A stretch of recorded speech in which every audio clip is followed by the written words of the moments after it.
CNN's Don Lemon apologizes for his reaction to comments made against Trump supporters. President Trump announces a Middle East peace plan that includes a two-state solution, and Democrats and the left are trying to Brett Kavanaugh the Senate impeachment trial. All that and more. I'm Bobby Eberle. This is a 13-minute news hour. God bless the United States of America.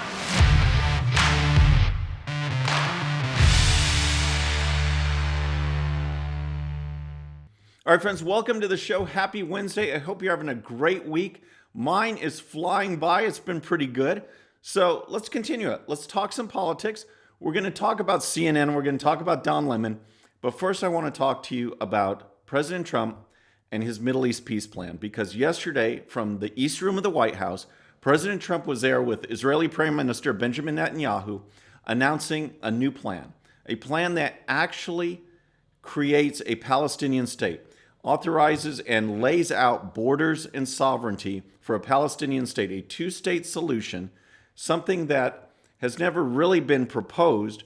Other administrations have tried Middle East peace to varying degrees or another, but this one lays out a step-by-step plan, and here's President Trump talking about it.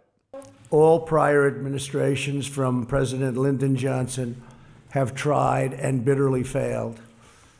But I was not elected to do small things or shy away from big problems. So he's right. This is a big, big problem, and it is a tremendous challenge. Again, a challenge that other administrations have tried to varying degrees and failed. So now President Trump is putting forth his effort, and here's more from the president. In the past, even the most well-intentioned plans were light on factual details and heavy on conceptual frameworks. By contrast, our plan is 80 pages and is the most detailed proposal ever put forward by far. So far, President Trump has received commitments. He's putting forth this plan. He's received commitments from Prime Minister Netanyahu. He's also received commitments from the guy running ongoing against Netanyahu, a guy who's trying to become the new prime minister, trying to form his own government. He has assured the president that regardless of if there is a transition of power, that he's on board with this peace process, this two-state solution as well. And here's more of the details from the Times of Israel. Breaking with past U.S. administrations, the plan envisions the creation of a Palestinian state in about 70% of the West Bank, a small handful of neighborhoods in East Jerusalem, most of the Gaza Strip, and some areas of southern Israel on condition that the Palestinians recognize Israel as a Jewish state and Hamas and other terror groups in the Gaza Strip disarm. The plan also calls for allowing Israel to annex settlements, granting the Jewish state sovereignty over the Jordan Valley, and overriding security control west of the Jordan River, and barring Palestinians from entering Israel as refugees. So, again, both the current prime minister and the prime minister wannabe hopeful are on board with it. The big problem right now is Palestinian Authority leader Mahmoud Abbas, because he's talking with his folks, and right now he is rejecting the plan. He's saying no way. We'll see what happens when he eventually goes to the negotiating table, but right now, among his supporters, he's taking a hard line. And here's more. It says, Palestinian Authority President Mahmoud Abbas firmly rejected the Trump administration's plan to resolve the Israeli-Palestinian conflict on Tuesday, calling it the slap of the century.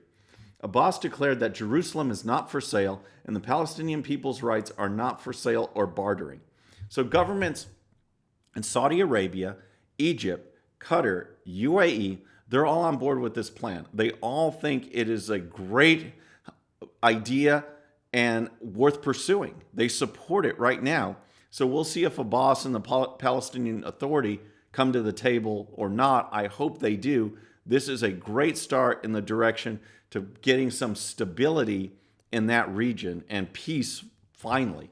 So next, I want to talk about CNN and Don Lemon and their bashing of Trump supporters, because this is just ongoing. I mean, CNN is so far, they have dropped so far from the days when they were the premier news source, and they keep dropping. You think that the bottom has been reached, and yet someone down there at CNN has a shovel, and they just keep digging deeper. They keep going to lower, And this is it's just pathetic. So on CNN, on Don Lemon's show, he had some guests, and they're talking about President Trump and how stupid he is. And that just rolls right over to bashing Trump supporters as some kind of hillbilly idiots. And here's part of that report. He also knows deep in his heart that Donald Trump couldn't find Ukraine on a map if you had the letter U and a picture of an actual physical crane next to it. He knows that this is, an administration defined by ignorance of the world. And so that's partly him playing to their base and playing to their audience, the credulous boomer Rube demo that backs Donald Trump, that wants to think that Donald Trump's the smart one and y'all elitists are dumb.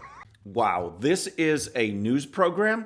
I mean, this guy talking about the incredulous boomer Rube demo? I mean, just flat out mocking Trump supporters, and it's no big deal. These guys are all cracking up, making fun of the fact that, they can't find Ukraine. President Trump and his folks can't find Ukraine on a map.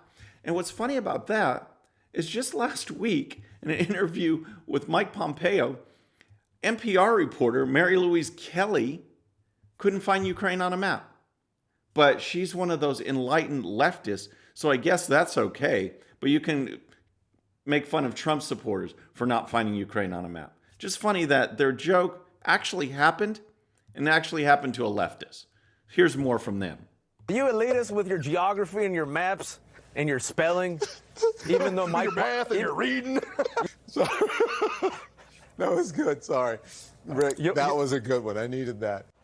Oh my gosh, these people, it's just so frustrating. They think they're so smart, and it's just a tactic of the left. They know their ideas won't pass scrutiny, but they are so committed to transforming the country and other parts of the world, the entire world, to this leftist ideology that they're going to push it no matter what. And one of their tactics, in addition to calling people racists and bigots and trying to discredit their opponents, they also claim that their opponents are just plain stupid.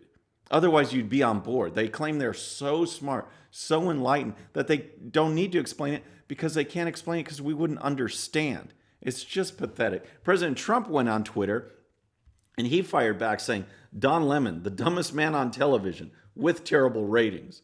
And then Ivanka Trump, she added this to what her father said. She wrote, "You consistently make fun of half the country and then complain that it's divided. The arrogance, mocking accents, and smug ridicule of this nation's real elites is disgusting." I love that. Making fun of half the country and then going over and over again reporting on how the country is divided. It's just ridiculous. So then there was backlash, of course, because again, they're just blatantly making fun of Trump supporters. So Don Lemon, all serious last night, gets on and apologizes sort of for his remarks. And I just want to play that for you. And one final note that I have for you, because this is personally important to me to address this, okay? Ask anyone who knows me. They'll tell you, I don't believe in belittling people, belittling anyone for who they are, for what they believe, or where they're from. So he doesn't believe in belittling anyone for anything, ever, is what he says. And then he adds this. During an interview on Saturday night, one of my guests said something that made me laugh. And while in the moment, I found that joke humorous. And I didn't catch everything that was said. Just to make this perfectly clear, I was laughing at the joke and not at any group of people. Ah, okay. So that makes sense. He wasn't laughing at a group of people. He was laughing at jokes about a group of people. And that makes it okay.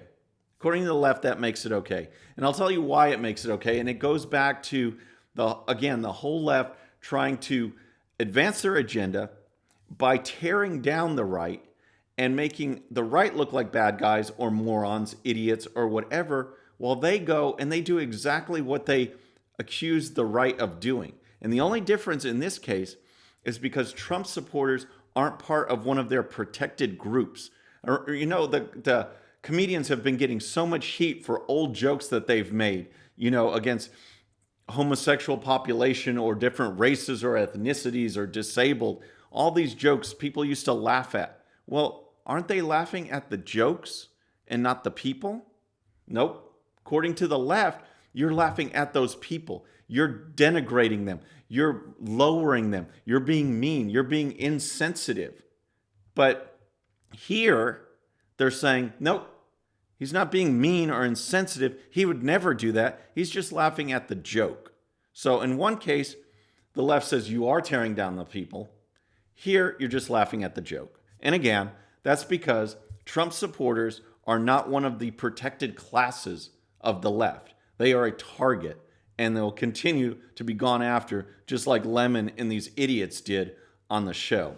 So next, I want to give you an update on impeachment, because it's been ongoing, and the more the Trump defense team speaks, the more the Democrats' case just crumbles. There was nothing there. It was built on sand, and it just falls away. And it is so fun to watch. They are just destroying it piece by piece by piece. And now senators like Senator Cruz are saying, enough's enough. On Friday, when we vote, I'm going to vote for no more witnesses, because the House Democrats called 17, 18 witnesses to make their case. And now they're saying that we need more. So here's a report from the Daily Caller. Republican Texas Senator Ted Cruz confirmed Tuesday that he will vote against calling more witnesses to the Senate impeachment trial of President Donald Trump, and explains why. Cruz was asked by Fox News' Sean Hannity about Trump's defense lawyer's performance in the Senate impeachment trial, to which he responded, "I will tell you why he should be acquitted and why he will be acquitted. Quid pro quo doesn't matter. It's a red herring. It doesn't matter if there was a quid pro quo or not. The reason is a president is always justified and, in fact, has a responsibility to investigate credible evidence of corruption. On Friday, I'm going to vote that we don't need any more witnesses. With 17 witnesses in the House, we've heard all the evidence. The House managers have failed," Cruz said. So the next bomb that the left is trying to throw out, and the Democrats are trying to throw out with this whole need more witnesses, is John Bolton. All right, this Colonel Sanders looking guy who was fired from the Trump administration, he's back. He has a book, and all of a sudden, now there's an excerpt that's been leaked right now, okay, that says that John Bolton says, well, you know what? Trump told me that we're going to hold off aid unless there's investigated. Now, first of all, like Cruz said, the president can do that, okay? It's the job to investigate corruption. A lot of this aid is tied on the fact that it's not going to corrupt governments. Just because the people involved happen to be running for president now doesn't lower or lessen the corruption and the need to investigate. He's absolutely right there. But now Bolton's coming out, and of course, no one's heard this, just Bolton.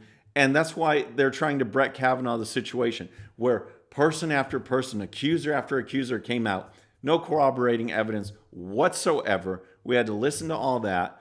And now Bolton wants to go and testify. And people like Mitt Romney are saying, that would segue into Mitt Romney to end this show, because he's so lame. And he is one of those that are saying that we may need to call more witnesses. We may need to hear from Bolton. And you wonder what his agenda is. If he's trying to curry favor from the left, because he sure doesn't care about the conservative base. He sure doesn't care about grassroots. All he seems to be interested in is bringing an end to the Trump administration and doing everything he can to get his moment in the sun, get favor with the left, and to disrupt what President Trump is doing. It's just so frustrating. And here's a report from the Washington Examiner. Former Arkansas Governor Mike Huckabee accused Senator Mitt Romney of putting his interests before the country's, and said it would have been good if Utah Republican would have won the White House in 2012 so he could be impeached now. What is it that he wants out of this? Huckabee asked radio host Todd Starnes. Does he want to be able to sit down at the table with Morning Joe and be celebrated and beloved by that crowd? Well, that's a good question. It's a very good question, because again, what are Romney's motivations? I mean, is he planning to run for president again? Does he want to tear down President Trump and run next time? I don't get it. I don't understand these senators when this whole process, it's not even close. It's not even close to being a credible accusations against the president. I mean, this is a policy difference. The Democrats and the left don't like President Trump personally, and they don't like the decisions he makes. And because of that, they're going to impeach him. That's what this whole thing comes down to in a nutshell. And Romney is just going along with it, and the left and the Democrats must be absolutely loving it. So, folks, that's our show for today. I hope you enjoyed it. Please subscribe, and when you do, please hit that bell so you'll be notified, and we'll see you next time. I'm Bobby Eberle.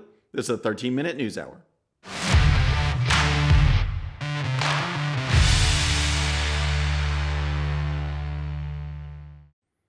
Okay, friends, just a little reminder before you go, and no, this does not count against my 13 minutes.